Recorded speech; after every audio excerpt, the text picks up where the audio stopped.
Welcome to this explainer. If you've ever looked at a complex embedded system and wondered, how on earth does this single chip read sensors, update a display, and talk over a network all at the exact same time without completely crashing? Well, you are in the right place. Think of a microcontroller like a chaotic, incredibly busy intersection. If you don't have traffic lights, you just get a massive pileup. Today, we're diving into the ultimate traffic controller for embedded systems, FreeRTOS. We're going to break down exactly how it manages tasks, scheduling, and shared resources to bring total order to all that chaos. Here's our roadmap for today.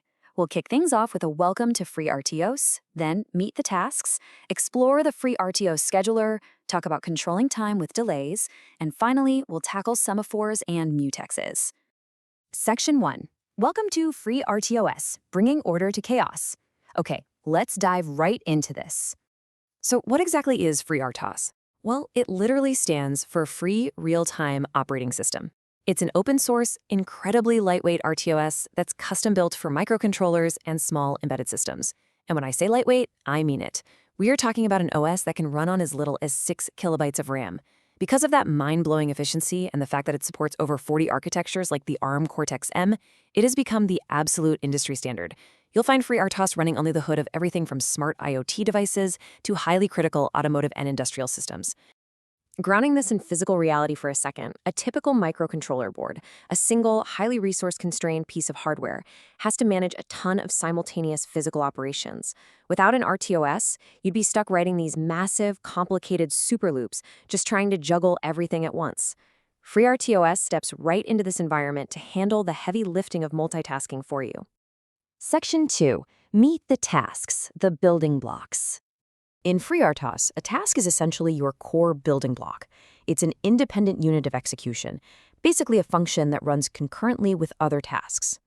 And this brilliantly illustrates how an LED task, say blinking an indicator light at a fixed rate, happens completely independently of a sensor task that might be busy reading environmental data from a DHT22 module. They don't have to wait for each other at all. We just create these independent units using the xTaskCreate function. Building on that idea, you could have a display task refreshing an OLED screen running right alongside a UART task handling serial communication. The really cool part? Every single one of these tasks gets its very own stack memory, its own priority level, and its own state. By compartmentalizing these physical actions into independent tasks, your code becomes incredibly modular and robust. But here's the catch. If they all want to run at exactly the same time on a single CPU core, who decides who goes first? Section 3. The FreeRTOS scheduler, the traffic cop.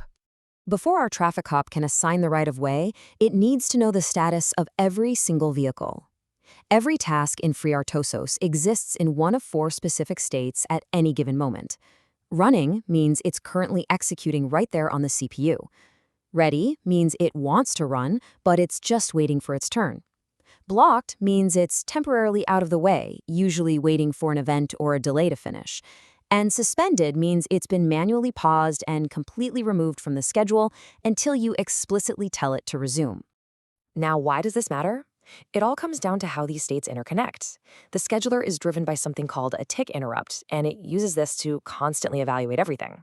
At every single tick, it checks which tasks are in the ready state and decides who gets bumped up to running. If you're out there developing embedded systems, truly understanding how tasks smoothly transition between these stages is your absolute key to debugging complex timing issues and keeping your system from totally locking up. When the scheduler makes those decisions, it's often using what's called preemptive scheduling. Think of this exactly like an emergency vehicle on the road. If a low-priority task is currently running and suddenly a high-priority task becomes ready, the scheduler doesn't politely wait. No, it instantly interrupts that low-priority task and hands the CPU right over to the high-priority one. It forces a very strict right-of-way based on that priority. Now, what's really interesting about this mechanism is how it handles ties. We know priority-based scheduling means the highest ready task always runs, and preemptive scheduling means instant interruption. But what happens if 2 tasks have the exact same priority? Well, FreeRTOS handles this gracefully through a concept called time slicing. It basically uses a round-robin approach, seamlessly passing the CPU back and forth between those equal priority tasks so they share the time perfectly fairly. Section 4. Controlling time with delays, pacing the traffic. All right, so FreeRTOS gives us 2 primary functions to pace our tasks. VTask delay is a relative delay. You're basically telling it to wait, say, 500 milliseconds from the exact moment that function is called. It's super simple, but if the code executing before the delay takes a variable amount of time, your overall loop timing shifts. It accumulates jitter. On the other hand, VTask delay until is an absolute delay. It actually accounts for the task's execution time, which guarantees your loop runs at a precise, unwavering periodic rate. So if you're building strict, accurate timing loops, VTask delay until is absolutely the preferred tool. And here is the massive advantage of RTOS programming over bare metal C programming. In a standard C program, if you want to wait half a second, you might just throw in a busy wait for loop. But that just loops endlessly, burning precious CPU cycles and blocking absolutely everything else from running. FreeRTOS delays are completely different. When you call a delay function, it pushes that task out of the running state and straight into the block state. This completely frees up the CPU, allowing the scheduler to instantly run other tasks. It is a total game changer for maximizing the efficiency of your microcontroller. Section 5. Semaphores and mutexes, safe interactions. So we've got independent tasks, prioritized scheduling, and highly efficient delays. But how do we safely interact between them? Let's start with semaphores. These are essentially signaling mechanisms used for task synchronization. A binary semaphore has just two states. Think of it exactly like passing a baton in a relay race. Task A gives the semaphore to signal that an event has occurred, and Task B takes it to proceed. You can contrast that with a counting semaphore, which tracks multiple events by incrementing an integer count with every single give. And the best part? In either case, absolutely zero CPU cycles are wasted just polling for changes.